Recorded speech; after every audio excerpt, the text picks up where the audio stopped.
이제 오늘 우리에게 주신 하나님 말씀 함께 나누겠습니다. 오늘은 전도서 8장 1절부터 17절까지 말씀 함께 보겠습니다. 제 8장. 누가 지혜자와 같으며 누가 사물의 이치를 아는 자이냐? 사람의 지혜는 그의 얼굴에 광채가 나게 하나니 그의 얼굴에 사나운 것이 변하느니라. 내가 구원하노라. 왕의 명령을 지키라. 이미 하나님을 가리켜 맹세하였음이니라. 왕 앞에서 물러가기를 급하게 하지 말며 악한 것을 일삼지 말라. 왕은 자기가 하고자 하는 것을 다 행함이니라. 왕의 말은 권능이 있나니 누가 그에게 이르기를 왕께서 무엇을 하시나이까 할 수 있으랴. 명령을 지키는 자는 불행을 알지 못하리라. 지혜자의 마음은 때와 판단을 분별하나니 무슨 일에든지 때와 판단이 있으므로 사람에게 임하는 화가 심함이니라. 사람이 장래의 일을 알지 못하나니 장래의 일을 가르칠 자가 누구이랴. 바람을 주장하여 바람을 움직이게 할 사람도 없고 죽는 날을 주장할 사람도 없으며 전쟁할 때를 모면할 사람도 없으니 악이 그의 주민들을 건져낼 수는 없느니라. 내가 이 모든 것들을 보고 해 아래에서 행하는 모든 일을 마음에 두고 살핀즉 사람이 사람을 주장하여 해롭게 하는 때가 있도다. 그런 후에 내가 본즉 악인들은 장사 지낸 바 되어 거룩한 곳을 떠나 그들이 그렇게 행한 성읍 안에서 잊어버린 바 되었으니 이것도 헛되도다. 악한 일에 관한 징벌이 속히 실행되지 아니하므로 인생들이 악을 행하는 데에 마음이 담대하도다. 죄인은 100번이나 악을 행하고도 장수하거니와 또한 내가 아노니 하나님을 경외하여 그를 경외하는 자들은 잘 될 것이요 악인은 잘 되지 못하며 장수하지 못하고 그날이 그림자와 같으리니 이는 하나님을 경외하지 아니함이니라. 세상에서 행해지는 헛된 일이 있나니 곧 악인들의 행위에 따라 벌을 받는 의인들도 있고 의인들의 행위에 따라 상을 받는 악인들도 있다는 것이라. 내가 이르노니 이것도 헛되도다. 이에 내가 희락을 찬양하노니 이는 사람이 먹고 마시고 즐거워하는 것보다 더 나은 것이 해 아래에는 없음이라. 하나님이 사람을 해 아래에서 살게 하신 날 동안 수고하는 일 중에 그러한 일이 그와 함께 있을 것이니라. 내가 마음을 다하여 지혜를 알고자 하며 세상에서 행해지는 일을 보았는데 밤낮으로 자지 못하는 자도 있도다. 또 내가 하나님의 모든 행사를 살펴보니 해 아래에서 행해지는 일을 사람이 능히 알아낼 수 없도다. 사람이 아무리 애써 알아보려고 할지라도 능히 알지 못하나니 비록 지혜자가 아노라 할지라도 능히 알아내지 못하리로다. 전도서의 주제를 한마디로 말하라면 허무함, 헛되고 헛되며 헛되고 헛됨, 이 주제라고 볼 수 있어요. 1장부터 6장까지는 그 허무함에 대한 이야기를 들려주는데 핵심이 뭐냐 하면 하나님이 빠진 인생, 해 아래의 삶은 헛된 것이 전부이다. 그게 1장부터 6장의 내용입니다.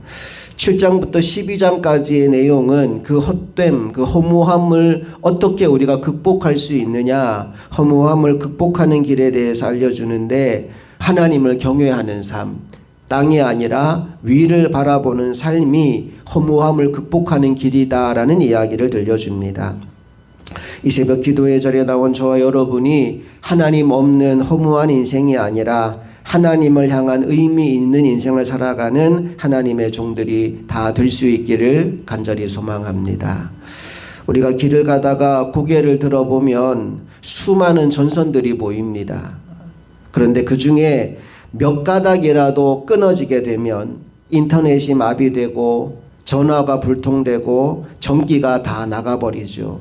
그러면 우리의 업무 보던 것도 우리의 전화도 우리의 일상도 모두가 올스톱 해버립니다. 말 그대로 무기력한 상태가 되어버리죠. 하나님과 우리의 관계도 이와 마찬가지입니다. 인간이 아무리 최첨단 기계로 세팅을 하고 다양한 업무를 할 수 있는 그런 환경에 있다고 할지라도 인터넷 선 하나 끊어지면 허무해지듯이 하나님과의 영적인 연결선이 끊어지게 되면 제 아무리 잘난 인생이라 하더라도 그 즉시 허무로 떨어질 수밖에 없는 것입니다. 오늘 이 새벽 그래서 한번 점검해 봤으면 좋겠습니다. 하나님과 여러분 사이에 연결된 선은 안전하게 유지되고 있습니까? 오늘 본문 1절 말씀을 보니까 본문은 우리에게 하나님과 잘 연결되어 있느냐, 하나님과의 연결선이 안녕하냐라는 질문을 던집니다. 1절 말씀을 다시 한번 읽어볼게요. 시작. 누가 지혜자와 같으며 누가 사물의 이치를 아는 자이냐. 사람의 지혜는 그의 얼굴에 광채가 나게 하나니 그의 얼굴에 사나운 것이 변하느니라. 질문을 던지죠. 누가 지혜자와 같으며 누가 사물의 이치를 아는 자이냐. 여러분, 많이 배웠다고 해서 지혜자가 되는 거 아닙니다. 좋은 대학 나왔다고 해서 사물의 이치를 깨달아 아는 것도 아닙니다. 하나님께서 지혜를 주시고 하나님께서 은혜를 주셔야 지혜자가 되는 것이고 사물의 이치를 깨달아 알게 되는 거지요. 그렇게 하나님의 지혜와 하나님의 은혜를 공급받은 사람에게 달라지는 게 있는데 얼굴빛이 달라집니다. 하나님의 광채가 그 얼굴에 비침으로 말미암아 그 얼굴에 사나운 것이 변하게 된다라고 오늘 성경이 말씀하죠. 성경 곳곳에 보면 하나님과의 만남이 빛 대신 하나님의 광채를 그 얼굴 가운데 경험하는 것이다 라고 설명해 주고 있어요. 우리 몇 군데만 찾아볼게요. 민수기 6장으로 한번 가보겠습니다. 민수기 6장 22절 이하에 이제 하나님께서 모세를 통해 이스라엘 백성을 축복하라는 선언의 메시지를 주시는데 24절부터 26절까지를 함께 읽어보겠습니다. 민수기 6장 24절부터 26절까지 다 같이 읽습니다. 시작. 여호와는 내게 복을 주시고 너를 지키시기를 원하며 여호와는 그의 얼굴을 내게 비추사 은혜 베푸시기를 원하며 여호와는 그 얼굴을 내게로 향하여 드사 평강 주시기를 원하노라 할지니라 하라. 아멘. 최고의 복이 뭐냐 하면 하나님이 함께하는 거예요. 그런데 25절 말씀을 보니까 여호와 하나님께서 그의 얼굴을 너에게 비추어서 은혜 베푸시기를 원한다라고 축복하고 있습니다. 하나님의 얼굴이 내게 비추어지는 것, 이게 은혜요. 이게 복받는 비결이라는 거예요. 한 권만 더 볼게요. 시편 80편으로 가보겠습니다. 시편 80편 3절 말씀. 다 같이 시작. 하나님이여 우리를 돌이키시고 주의 얼굴빛을 비추사 우리가 구원을 얻게 하소서. 주의 얼굴빛을 비추사 우리가 구원을 얻게 하소서. 오늘도 우리가 하나님을 바라보고 살아감으로 말미암아 얼굴빛이 달라지는 하나님의 종들이 될 수 있기를 간절히 바랍니다. 이제 7절과 8절 말씀을 이어서 읽어봅니다. 시작. 사람이 장래의 일을 알지 못하나니 장래의 일을 가르칠 자가 누구이랴. 바람을 주장하여 바람을 움직이게 할 사람도 없고 죽는 날을 주장할 사람도 없으며 전쟁할 때를 모면할 사람도 없으니 악이 그의 주민들을 건져낼 수는 없느니라. 우리가 인생 가운데 알 수 없는 일들이 너무나 많습니다. 한 치 앞도 내다볼 수 없고 또 한 치 앞도 장담할 수 없는 것이 우리의 인생입니다. 그래서 오늘 우리에게 하나님의 지혜가 필요한 것입니다. 여러분, 그런데 하나님의 지혜가 언제 선명하게 나타나게 되느냐? 우리의 지혜가 멈출 때입니다. 우리가 우리의 지혜로 뭔가를 풀어가려고 할 때에는 하나님의 지혜가 보이지 않습니다. 그런데 우리의 지혜를 내려놓을 때, 우리의 지혜가 멈출 때 하나님의 지혜가 시작돼요. 왜 우리의 지혜가 멈추어야 되느냐 하면 우리가 가진 지혜나 지식으로 이해를 하려고 할 때 이해되지 않는 것이 너무나 많기 때문입니다. 그럼 하나님을 경험하기가 힘들어지는 거죠. 14절로 가볼까요?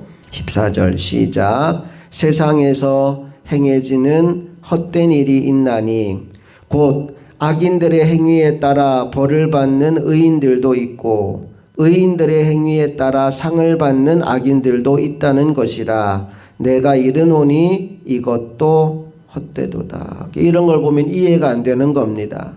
나쁜 놈들은 잘 되고 착한 사람들은 고통을 받고 도대체 이게 왜 그래? 이 고민을 계속하다 보면 우리가 어디까지 가게 되느냐? 하나님 진짜 살아계신 거 맞나요? 하나님 정말 역사하시는 거 맞습니까? 하나님 선하신 분 맞습니까? 하나님 뭐 하고 계십니까? 하나님을 향하여 의심과 불평과 또 불신하는 지경에까지 이르게 되는 거예요.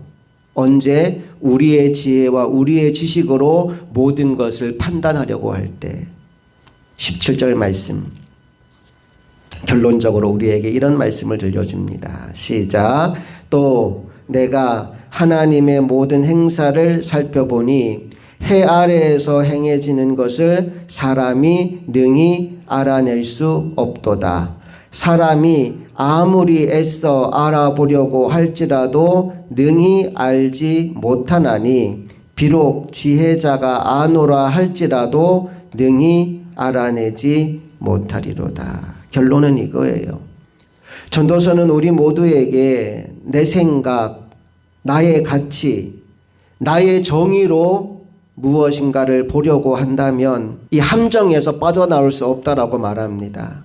그런데 나의 한계를 인정하는 그때 하나님의 섭리가 보이는 것이다. 나의 지혜를 내려놓을 때 하나님의 지혜가 선명하게 보이는 것이다 라고 오늘 결론적으로 말씀해 주고 있습니다. 예레미야 시대는 나라가 망하고 또 수많은 사람이 포로로 끌려가는 시대입니다. 그들의 눈에 보이는 현실은 절망이에요.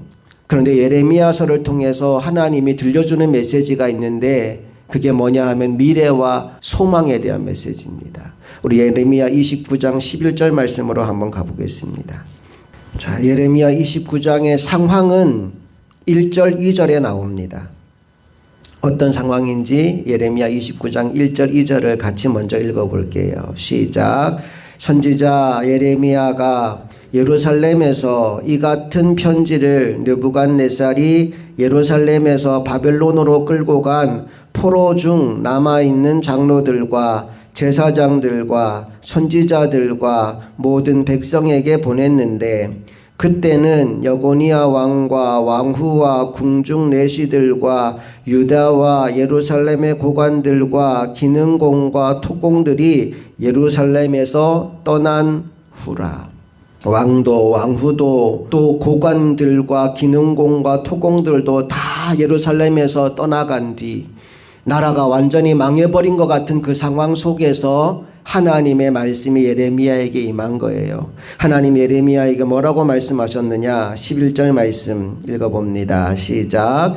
여호와의 말씀이니라. 너희를 향한 나의 생각을 내가 아나니 평안이요 재앙이 아니니라. 너희에게 미래와 희망을 주는 것이니라. 인간적인 눈으로 볼 때 보이는 것은 나라가 망하고 포로로 끌려가는 상황인데 하나님은 이렇게 말씀하십니다. 평안이요 미래를 주는 것이요 희망의 메시지다라고요. 아마 이 말을 듣고 포로 생활하는 사람들은 황당하게 생각했을지도 모릅니다. 그런데 하나님의 이 말씀은 모두 다 이루어집니다. 70년 후에 그들은 포로에서 돌아오게 되고 성전을 다시 재건하게 되고 그리고 예레미야 시대가 지나고 한 500~600년 이후에 예수 그리스도가 이 땅에 오심으로 말미암아 진정한 구원의 주가 되십니다. 평안과 미래와 희망이 그들 눈앞에 펼쳐지게 된 거지요. 여러분 누가 지혜자일까요?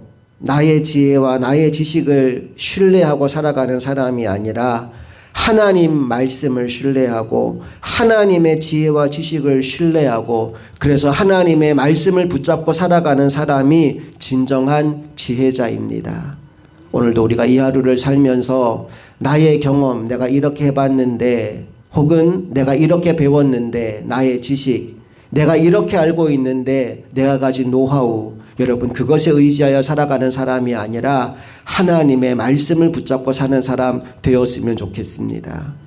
예수님과 베드로의 첫 만남 여러분 기억하시죠? 밤새도록 그물을 내렸는데 고기 한 마리 잡지 못한 베드로에게 예수님 한마디 하시죠. 깊은 곳에 가서 그물을 내리라고. 베드로의 평생 어부로 살아온 상식으로는 이해가 되지 않는 상황입니다. 밤새도록 그물질을 했는데 한 마리도 안 잡혀요. 그 아침에 깊은 곳에서 물고기를 본 적도 없었습니다. 그의 경험상 그건 말도 안 되는 얘기예요. 게다가 예수님은 물고기 잡는 전문가도 아닙니다. 목수로 지내다가 이제 막 등장하신 분입니다.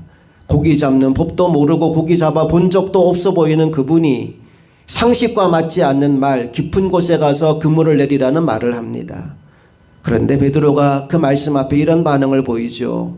주여, 밤새도록 그물을 던졌지만 한 마리도 못 잡았습니다. 그러나 말씀에 순종하여 내가 그물을 내려보겠습니다. 나의 경험, 나의 지식, 나의 상식을 의지하는 것이 아니라 주님의 말씀을 붙잡았을 때 그물이 찢어질 정도로 많은 물고기가 올라오게 됩니다. 여러분, 이것이 하나님이 하시는 일입니다. 오늘도 나의 지식에 갇혀 살아가는 인생이 아니라 하나님의 말씀을 붙잡고 살아가는 인생이 되어서 이 땅의 허무함을 노래하는 인생이 아닌 하나님의 살아계심을 찬양하는 인생으로 저와 여러분 모두가 살아가게 될 수 있기를 간절히 축복합니다. 함께 기도하겠습니다. 좋으신 아버지 하나님, 은혜와 사랑을 감사드립니다. 오늘도 또 하루의 삶을 우리에게 선물로 주셨습니다. 이 하루를 살아가면서 우리의 과거 경험이나 우리의 지식이나 우리가 가진 경험의 한계 속에 갇혀서 무엇을 행하는 것이 아니라 하나님의 말씀에 붙들리고 하나님이 이끄시는 길에 순종하여 살아가는 그런 삶을 사는 하나님의 종들 되게 하여 주시옵소서. 내 지식과 내 경험과 내 판단에 의지하여 살아갈 때 우리는 우리가 할 수 있는 능력 이상의 일을 할 수 없습니다. 그러나 하나님의 말씀, 하나님의 지혜에 순종할 때 우리는 우리의 수준을 뛰어넘는 하나님의 사이즈의 역사를 경험할 수 있습니다.